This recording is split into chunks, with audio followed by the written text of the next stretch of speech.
à tous, c'est Ilyes, j'espère que vous allez bien. On se retrouve aujourd'hui pour une nouvelle vidéo. J'avais envie de discuter avec vous de l'officialisation du combat principal du Glory 88. Le Glory qui va donc faire son retour en France pour la première fois depuis 2019. Ça se passera le 9 septembre au Dôme de Paris. Et le combat principal mettra aux prises Badr Hari à James McSweeney.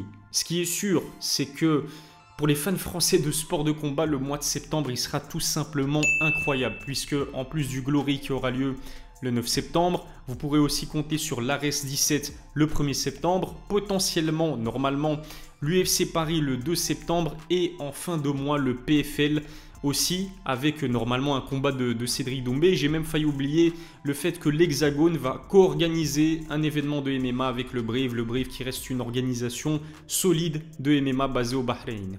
Qu'est-ce que je pense du coup de Badr Hari, James McSweeney? Je vais pas vous mentir, je pense que l'organisation fait une énorme fleur à Badr Hari, parce que James McSweeney, déjà il a un combat à son actif au Glory Kickboxing, une défaite face à Gokhan Saki de tête. Je pense que c'était un KO technique au troisième round. C'est un kickboxer qui est vraiment pas connu, pas classé dans le top 10 des poids lourds du Glory. Il a 42 ans, il a aussi une carrière de combattant de MMA à son actif. Il s'est même incliné face à Tai Tuivasa il y a quelques années. Le corner de James McSweeney a déclaré forfait, estimé que son combattant n'était plus apte à poursuivre le combat parce que les punchs de Tai Tuivasa, notamment en Grand Pound, lui ont fait beaucoup de mal. Je pense même que sa vision était compromise. En ce qui concerne le kickboxing pur, défaite contre Gokhan Saki, mais récemment il s'est imposé face à Murat, qui est un beau petit nom du côté du One Championship. C'est un adversaire dangereux. Pourquoi? Parce qu'on ne le connaît pas vraiment. Et attention aussi, franchement, faut pas le sous-estimer. Ça reste la catégorie des poids lourds. Un seul coup peut tout changer, mais je pense vraiment que Badr Hari, même si sa dernière victoire date de 2015, il est plus jeune que James McSweeney et je pense qu'il a les capacités de pouvoir décrocher la victoire s'il se remet aussi sur les chemins de l'entraînement et qu'il s'entraîne sérieusement. On ne sait pas vraiment ce qu'il en est pour l'instant de l'état physique et l'état psychique même actuel de Badr Hari, qui vient d'ouvrir une énorme salle à Casablanca, très belle salle, Punch, je pense que ça s'appelle comme ça.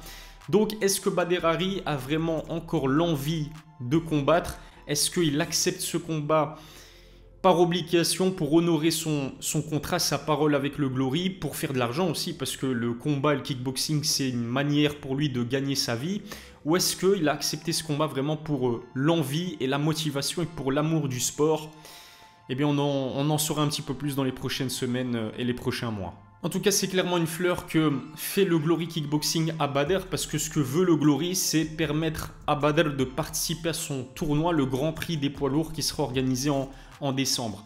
Même si Badr, comme je vous le disais, ne s'est plus imposé depuis 2015 et qu'il est sur une spirale très négative, il a perdu contre Arcadius au premier combat sur KO alors qu'il dominait les débats de la tête et des épaules. Et puis on se souvient du deuxième combat entre les deux hommes qui n'a même pas pu se terminer en raison de débordements très graves dans le public. Il a perdu récemment contre Alistair Overeem, mais il a perdu à 2 reprises aussi contre Rico Verhoeven, contre Benjamin Ndegboui. Sa seule victoire face à SD Guerriès a été transformée en no contest puisque les deux ont été contrôlés positifs aux produits dopants. Il est vraiment dans une spirale négative. Il a besoin d'une victoire pour se redonner la confiance. Je pense que James McSweeney, c'est peut-être l'adversaire idéal pour que ça se fasse. Et pourquoi est-ce que le Glory lui a fait une fleur? C'est tout simplement parce que malgré ses mauvais résultats, ça reste la plus grande star de l'organisation. Devant Rico Verhoeven, et je vous parle du Rico Verhoeven qui était un champion actif et qui rasait absolument tout sur son passage,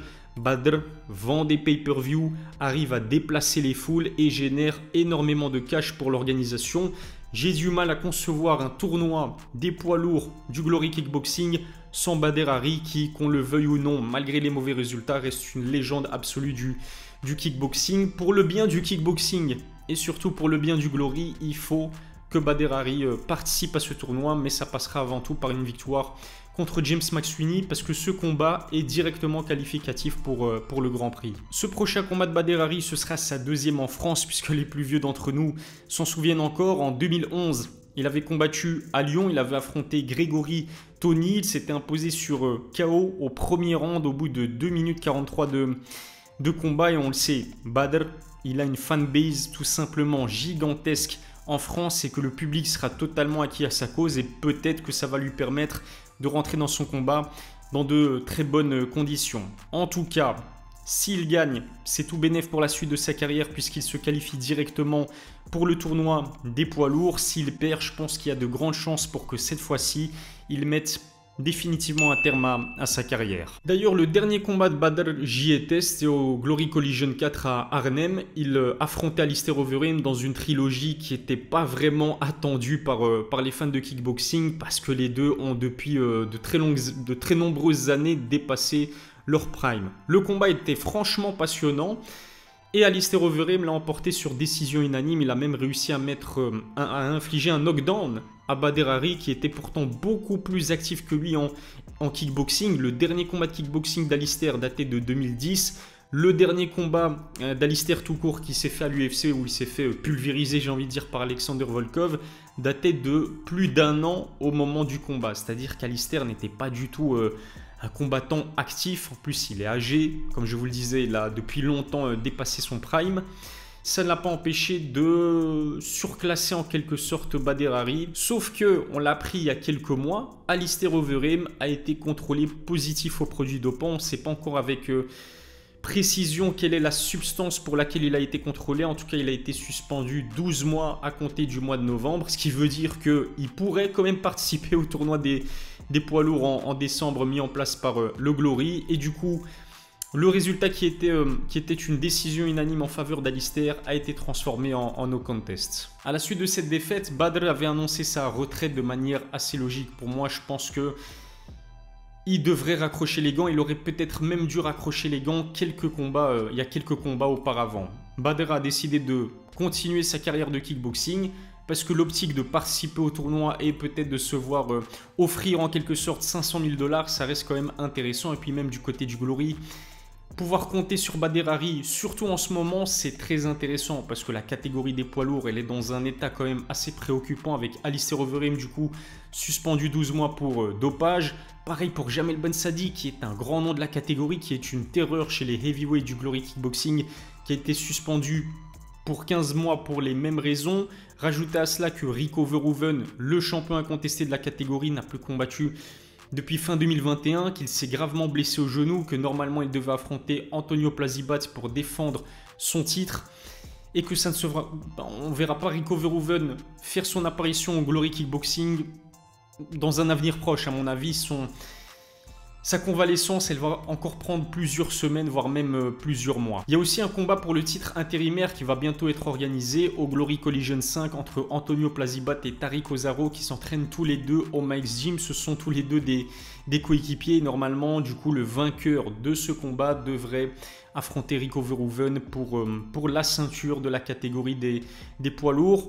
Ce qu'il faut dire aussi avec Badr Hari, c'est que malgré les mauvais résultats, ça reste un combattant divertissant. Honnêtement, est-ce que vous vous êtes déjà ennuyé devant un combat de Badr Hari? Personnellement, jamais. Je me suis jamais ennuyé devant un combat de Badr Hari. Vous le savez, je pense que c'est un secret de polichinelle.